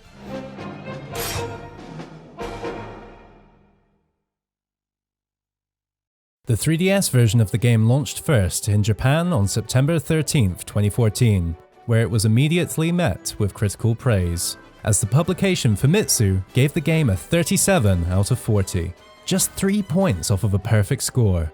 Also, it managed to sell over 1 million copies in Japan during its first weekend on sale alone. Smash for 3DS also saw success in the rest of the world, as it launched in North America and Europe on October 3rd, and Australia shortly after on the 4th, where it would go on to sell 3.22 million copies worldwide by the end of October. The 3DS version was selling incredibly well. However, die-hard fans who had invested in the Wii U early on were keen to pick up what was shaping up to be one of the console's defining games. And fans would finally get their chance when Super Smash Bros. For Wii U launched in North America on November the 21st, where it became the fastest-selling Wii U game in the US, with 490 physical and digital copies sold in just 3 days, beating the record previously held by Mario Kart 8. Originally, Smash for Wii U was meant to release in December for Europe and Australia. However, the launch was brought forward to the 28th of November for Europe and the 29th for Australia.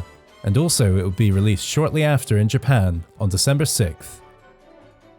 The Wii U version didn't sell as much as the 3DS, mainly due to the Wii U's smaller install base. It did, however, see more positive reviews overall, with IGN giving it a 9.8 out of 10, as well as a 9.75 from Game Informer and a 9.5 from Polygon too, which overall led to an impressively high 92 out of 100 score on Metacritic. making it the third highest rated game for the Wii U overall. To date, Smash 4 3DS has sold a massive 9.64 million units worldwide, and Smash for Wii U has sold an impressive 5.38 million copies. The 3DS version is the 8th best-selling game on its system, and the Wii U version was the 4th. And together, their combined sales total to over 15 million copies sold, thus making Smash 4 the best-selling entry in the series so far. However, there were some minor criticisms from critics and fans, as although there was a plethora of collectibles and unlockables for players to chase after, some felt that the single-player options were a bit lacking due to the removal of bonus stages in Classic and the lack of a mode equivalent to Brawl's expansive Subspace Emissary or even Melee's Adventure mode. Also, some found that the 3DS's form factor wasn't well suited to the fast and frantic gameplay of Smash, as the screen was quite small and low resolution, so when the camera zoomed out it could be hard to see what was happening. And also, many had issues with the circle pad being damaged or broken by simply playing the game. Also, some players would experience latency when playing local multiplayer between 3DS systems. However, overall, everyone could agree that Smash 4 felt like the series was heading in the right direction, as the gameplay felt much faster and tighter than Brawl. And also, the franchise now had truly entered into the online era of gaming, as Smash 4 saw continuous support with new content and patches post-release for the first time in the series. Also, the new characters felt like they really brought something new to the series, with more technical playstyles and even more guest characters that fans could have never expected to see in Smash. Now more than ever, the series felt like a celebration of gaming as a whole, and a character making their way into the game felt like it solidified them as a truly iconic character in gaming history. With Smash 4, it was clear that Sakurai and his team had tried harder than ever to strike a balance between casual and hardcore players. With the retuned gameplay and the introduction of the GameCube adapter, it was clear that special care had been taken to ensure that the hardcore fans would not be left behind with this latest entry. And while it was clear that the general audience loved the game, now it was time to see how it would fare with the competitive audience.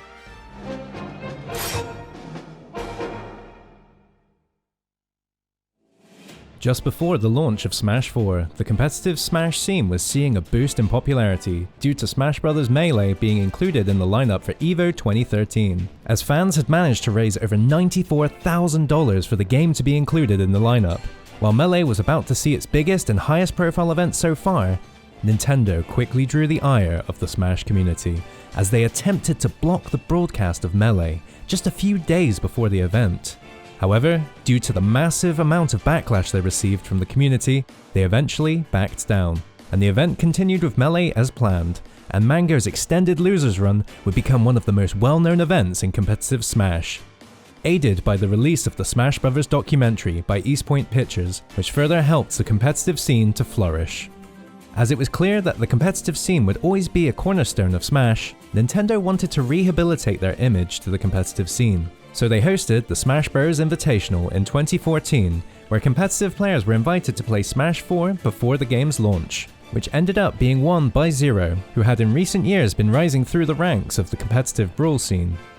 The Smash community would finally get their chance to host their own grassroots tournaments, when they would get their hands on Smash 4 3DS, starting in Japan with the Umebura Tournament series, and in the US with the New Jersey Smash 3DS Invitational, where players would compete on the Japanese version of the game, and in the singles final, Nairo would lose to Nakat. And after launch in the US, the Xanadu Smash 4 3DS Invitational took place on November 6th, where a number of established competitive players such as Azin, Zero, Esam, MVD, Dabuz, Vinny, J-Tails, and Nairo would all compete, ending up with Nairo taking home the victory, and Zero would place 7th using Fox.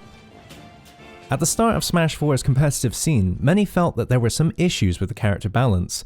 For example, at Katar X's doubles tournament, players J-Tails and Max Ketchum managed to win a set in just 17 seconds by using only Pikachu's down B and Mr. Game & Watch's oil panic attack. However, Smash 4 was the first game in the series to receive post-launch patches that would tweak the character balance and fix bugs. One such instance was when fans discovered that Dacus, or Dash Attack Cancelled Up Smash, a technique from Brawl, was found to be present in the early versions of the game. However, it was patched out in version 1.0.4, As Smash 4's development team, they were focused on ensuring that this game would be as accessible for players of all skill levels, so they took special care to make sure there'd be no advanced mechanics that would widen the skill gap between casual and competitive players. However, many veteran players felt that the new ledge trumping system limited edge guarding, which they felt was a core aspect of competitive play in Smash. Also, some felt that the game's rage mechanic could also lead to some random unexpected KOs, and added an element of randomness to the game. And also, some critiqued the lack of high-level techniques like wave dashing. However, in 2015, eventually Smash 4 players did discover a new technique, which a Japanese player discovered and called Bido, which translates to micro or fine movement, and refers to a specific button mapping, where a special attack is mapped to a shoulder button and the right stick. By holding down the trigger in the middle of an attack and then pressing the right stick, the game will register a movement only for one frame, which enables the player to move easily and perform techniques that require frame-perfect inputs, such as perfect pivots, sliding spot dodges, and instant ledge trumping. While this technique gained some attention and was notably used by players such as Isam, it was not widely used by players due to the fact they would have to adapt from the traditional button mapping to the Bido control scheme. And players would argue that the difficulty of consistently executing Bido-specific techniques doesn't make up for its advantages, and that no major tournaments had ever been won by a player using Bido. Also, while the technique is not banned, as tournaments would generally allow players to customize their controls before a set starts, most of Bido's benefits, however, come from either using the Wii U Pro Controller, the Wii U Gamepad, or the Classic Controller. And these three controllers are generally banned at tournaments, due to syncing issues that can arise with the Wii U Pro Controller and Classic Controller, which could potentially lead to time constraints and other logistical issues at large tournaments. While the 3DS version got the competitive scene off to a good start with players like Zero, Nairo, and Dabuz all establishing a strong presence early on, the Smash 4 competitive scene would really kick into full swing with the launch of Smash 4 Wii U at the end of 2014. Which led to Smash 4 seeing its first major tournaments the following year, with Apex 2015, CEO 2015, EVO 2015, and the Big House 5, where both Smash 4 and Melee saw an impressive amount of entrants. At these events, it started to become clear there was a dominant force in the scene, as Zero took first place in the singles tournaments at all of these events, often without losing a set, playing primarily as Diddy Kong. And also took first place in doubles at Apex playing alongside Mewtwo King, and the Big House 5 playing with Nairo. At this point, top level play was being led by Zero, as this year he would go on a record winning streak of 56 tournaments in a row, playing as Diddy Kong and Sheik. However, a number of other players would give him a run for his money, as Nairo was also a strong contender, with an aggressive playstyle playing as Zero Suit Samus. Dabuz also achieved high results by using Rosalina to play strategically and effectively zoning and controlling the stage. Larry Lure was also a prominent high-tier player, using Fox to play aggressively. Canadian player Ally showed a strong proficiency of the fundamentals by playing as Mario, and Mr. R also had a formidable combo game with Sheik. However, even though there was a variety of different characters being used by the top players, many saw Diddy Kong as one of the strongest characters in the meta, due to his good neutral game and strong combos. Most infamously, the hoo-ha combo, which dominated competitive play, as it was generally a very easy kill setup that players could abuse. However, the balance of the game would evolve due to balance patches, and the addition of DLC fighters throughout the year would also shake up the meta. However, despite the ever-changing meta of the game, Diddy Kong would always remain high up the tier list, and Zero's winning streak continued to endure, as he would effectively dominate most of 2015, until he was eventually beaten by Nairo at the MLG World Finals. However, after this event, Zero would continue to regularly take top spots in 2016, until he would go on a brief hiatus from competing in 2016 due to an injury that inhibited his play.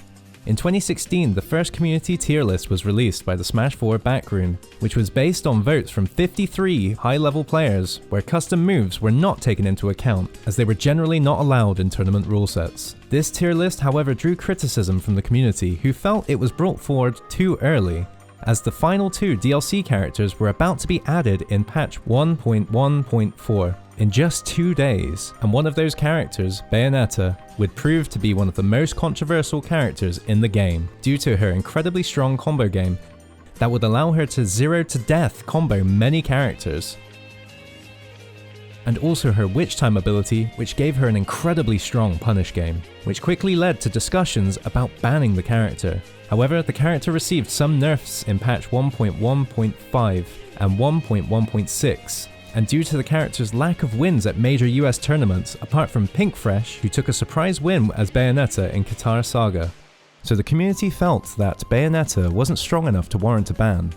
In 2016, the competitive scene saw many shakeups due to Zero's initial absence, and Nairo struggling to maintain consistent results, which would open up the top spot for new contenders to take. With Japanese player Abadango winning Pound 2016 while playing as Mewtwo, while Canadian Mario player Ally would take second. However, he would go on to win Get On My Level 2016, beating Zero in the finals. And also Evo 2016, beating Japanese player Kamemushi. Some veteran Brawl players would begin to see high results, with player Anti winning CEO 2016 whilst playing as a mix of Cloud, Mario, and Meta Knight. And also Salem started to achieve some high-level results whilst playing as Bayonetta, taking second place at Qatar 19. Also throughout the years, some new players would begin to rise to the top, such as a Zero Suit Samus player called Mars, a Sheik player called Void, a Japanese Sonic player named Ken, and also a Mexican player named MK Leo, who managed to gain some high results throughout 2016, managing to take home the top spot against Mr. R at Smash Factor 5, and Ally at the Canadian Cup. However, when Zero eventually returned, he would continue to dominate. However, Leo was clearly shaking things up as he managed to beat Zero without losing a game at Zero Saga, where he would go on to win the finals against Larry Lurr. 2017 would be the biggest year yet for competitive Smash 4, with a high number of tournaments and numerous players still vying for the top spot. Also, the final patch for Smash 4 would be released, as well as the final tier lists showed a clear dominance of Bayonetta at the very top of S tier, with Cloud in second and Diddy Kong in third. Despite Bayonetta's high ranking, the scene continued to see Zero's Diddy Kong taking many top spots, alongside Nairo and MK Leo. However, Salem did manage to take down Zero with Bayonetta at Evo 2017. Perhaps the biggest event of the series was the 2 GG Championship Series, which consisted of 12 tournaments that were hosted throughout the year, which saw good results from a range of different players, including Tweak, who won MK Leo Saga and was steadily rising through the ranks at Smash 4 events. While the year generally saw a diverse range of characters taking top spots at tournaments, the Bayonetta controversy was still looming over the competitive scene, as many believed that Bayonetta was simply too strong despite the nerfs. And this was only made worse by a number of different players, including Tweak and MK Leo, having a pocket Bayonetta, and it would appear Bayonetta would become Tweak's main after he took first place at MK Leo Saga against Ken. Whilst 2017 was a strong year for Smash 4, 2018 would be the final major year for the game, as the Wii U was about to be replaced by Nintendo's new home console, the Switch. And also this year, a new Smash game would be announced for that system. And due to the controversy that Smash 4 was seeing around its competitive balancing, and the general negativity centered around Bayonetta, it felt like fans were ready to move on to a new beginning. Ultimately, the death knell for Smash 4 would come at Evo 2018, where Lima and Captain Zack would play each other in the Grand Finals in a Bayonetta Ditto match, where Captain Zack had managed to claw his way back from being down 2 games to Lima, who was just 1 match away from taking the victory. However, if Zack could win, he would reset the whole bracket back to an even start. However, during the match, Lima mistakenly fumbled their recovery and self-destructed just 18 seconds into the game. And Zack decided to give a homie stock by SDing himself to make the match even. Oh, not like that. Yes! The homie stock! There it is! That's what I like to see right there. The camaraderie, baby! Okay, first of all, no, I don't like seeing that, but... While some applauded the camaraderie, others felt that it was unprofessional and went against the unwritten rules of competitive play and generally shouldn't happen in grand finals. After Zack eventually won the match and reset the bracket, the crowd would boo the players, which led to them both sitting and holding their attacks for almost 2 minutes without playing, until a tournament organizer intervened and told them that if they didn't play, both players would be disqualified. While the players antagonizing the crowd was generally unprofessional, it's worth noting that throughout the event, the crowd booed Bayonetta players in general, which led to Zack flipping off the crowd after winning a match against Raito in pools.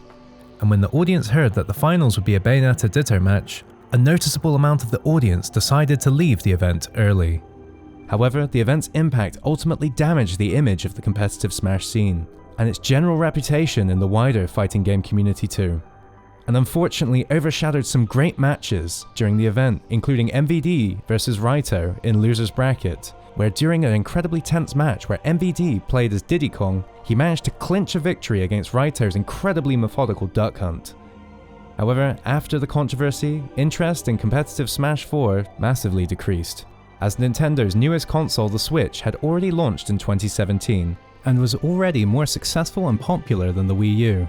And with a new Smash on the way, which even had a demo set up during EVO 2018, it was clear that Smash 4's competitive run was coming to a close. While the controversy around Bayonetta will always overshadow the competitive Smash 4 scene, some have argued that her dominance is exaggerated, as in general her usage and performance was nowhere near as ubiquitous as Meta Knight was in Brawl, or as problematic as Ice Climbers were to Brawl's meta. And generally, in competitive play, Smash 4 showcased a diverse roster, as top players like Zero, Nairo, Ally, Dabuz, Ken, Wadi, Void, Elegant, Raito, Samsora, and Mr. R still managed to perform well with their respective characters, contributing to a massive amount of variety in competitive play. And there were also players such as Gluttony, who performed impressively well with Wario, who was generally considered to be a low-tier character. However, it's undeniable that in Smash 4, Bayonetta was an incredibly strong character, and definitely did have a strong effect on the Smash 4 meta overall, and in turn drew an incredibly negative response from the competitive Smash community overall. At the start of 2018, Zero had announced his retirement from competitive Smash 4, after PGStats.com published their PGR 100 list, which listed the top 100 Smash 4 players, where Zero was ranked as the #1 player overall, and he now felt it was time to move on. However, this list showed that the future of competitive Smash would continue with a new generation of competitive Smash players, with MK Leo taking the 3rd spot and Tweak taking the 7th. And with the melee scene enduring, competitive Smash seemed like it was ready to continue. However, unfortunately, Smash 4 would ultimately be replaced by the next game in the series.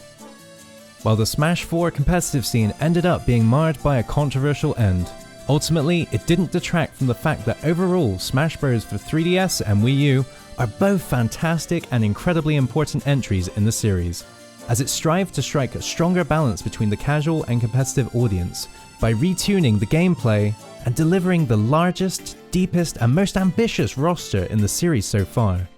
While from the outside the development of Smash 4 appeared to be a smooth process, it's safe to assume that Sakurai and the development team must have truly pushed themselves to deliver the fans not just one, but 2 incredibly polished games in just under 3 years of development time, and also with additional development being dedicated to post-launch support and DLC.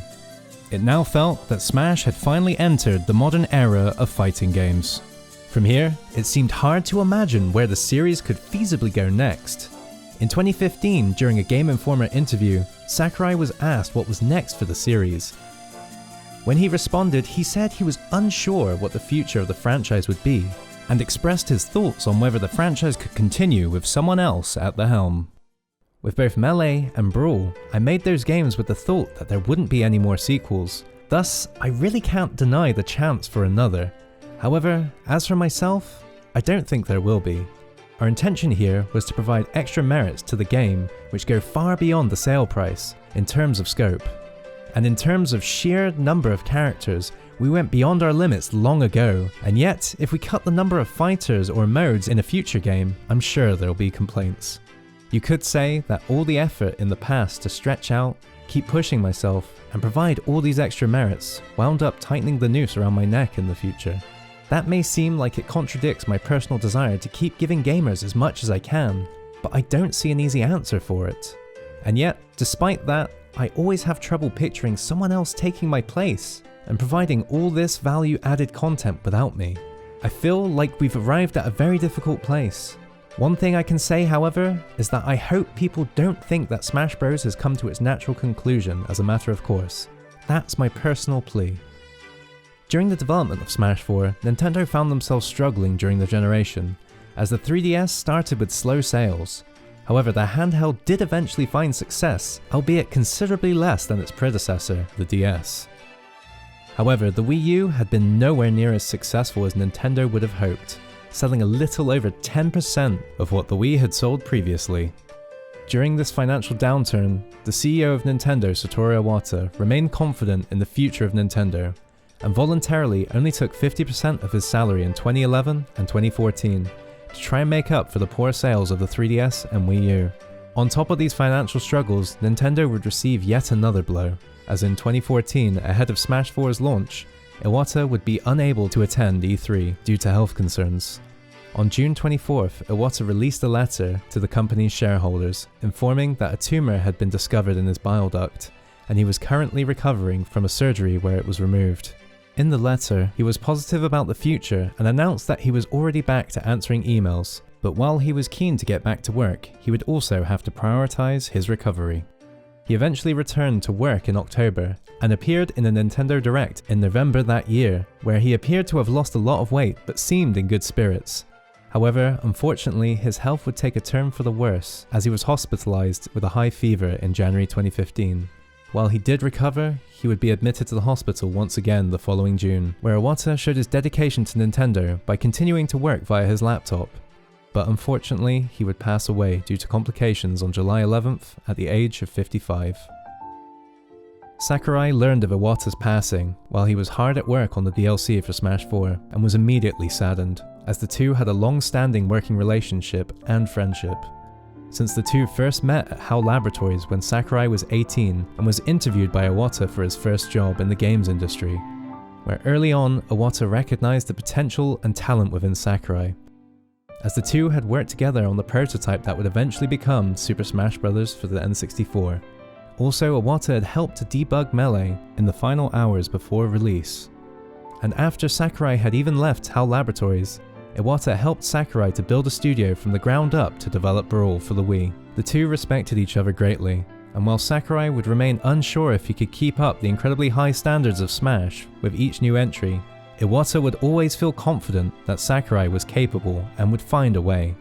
In a 2020 interview with Sakurai, he discussed how before he passed away, Iwata had been overseeing the development of Nintendo's next console, which at the time was codenamed NX. And of course, he had inquired if Sakurai would consider developing a Smash for the new console, one that would be considered a definitive addition in the Smash series.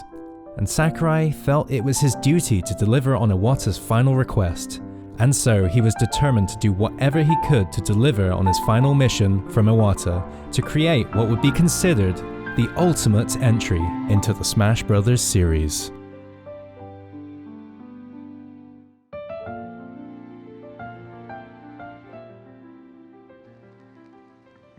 Thank you for watching the complete history of Smash 4. I really hope that you've enjoyed this video because it's been the biggest undertaking I've ever done on this channel, honestly.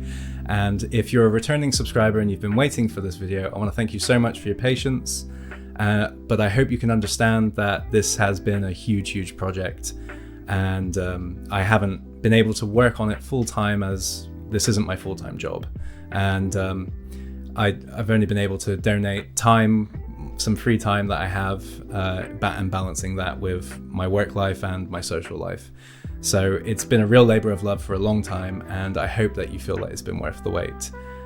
If you would like to see more content like this, then if you could comment and share with someone who would enjoy this video, then that really helps. And if you would like to financially support the channel, we also have memberships available here on YouTube, and we also have a Patreon. And there you can get different tiers where there's written thanks, there's also exclusive content and early access to videos. So if you're in a position to do that and you would like to, that would be fantastic. But if you can even just like this video, comment, and as long as you enjoyed the video, then I'm happy. So thank you so much for everything. I'm looking forward to making more content for this channel, and I think in the future I will have to experiment with some shorter form content in between these complete history videos in order to grow this channel, because I can't go years between uploads, and I personally, there's a lot of different types of content I'd like to experiment with. So I hope that you've enjoyed this video. I hope you're looking forward to more. And thank you so much for everything. And I'll see you guys in the next one.